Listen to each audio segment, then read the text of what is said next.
مسلمانوں کے 3 دوست ہوتے ہیں۔ ایک دوست کہتا ہے کہ میں تمہاری زندگی اور موت میں تمہارے ساتھ ہوں، وہ ہے اس کا علم۔ دوسرا کہتا ہے کہ میں تمہارے مرنے تک تمہارے ساتھ ہوں، وہ ہے اس کا مال۔ تیسرا کہتا ہے کہ میں قبر کے دروازے تک تمہارے ساتھ ہوں، اور وہ ہے اس کی اولاد۔ کسی انسان میں کوئی خوبی دیکھو تو اسے بیان کرو، اور اگر کسی میں کوئی خامی دیکھو تو وہ تمہاری خوبی کا امتحان ہے۔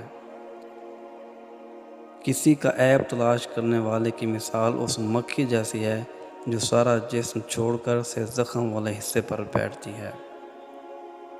کبھی بھی کامیابی کو دماغ میں اور ناکامی کو دل میں جگہ نہ دو، کیونکہ کامیابی دماغ میں تکبر اور ناکامی دل میں مایوسی پیدا کرتی ہے۔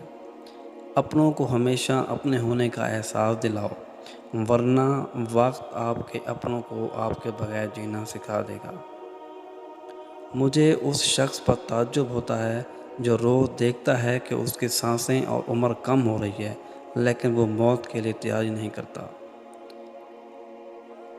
اپنا کردار بنانے میں اتنا مشغول ہو جاؤ کہ دوسروں پر تنقید کرنے کا وقت ہی نہ ملے۔ نا امید شخص ہر اچھا موقع بھی گنوا دیتا ہے، اور پر امید شخص ہر پریشانی میں بھی موقع تلاش کر لیتا ہے۔ سب سے زیادہ غنی وہ شخص ہے جو اللہ تعالیٰ کی تقسیم پر راضی ہو۔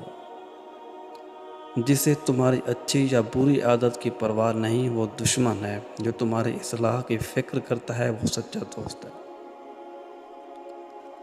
عاقل اپنے کام پر اور جاہل اپنی امیدوں پر بھروسہ کرتا ہے۔ عاقل کمال چاہتا ہے اور جاہل مال چاہتا ہے۔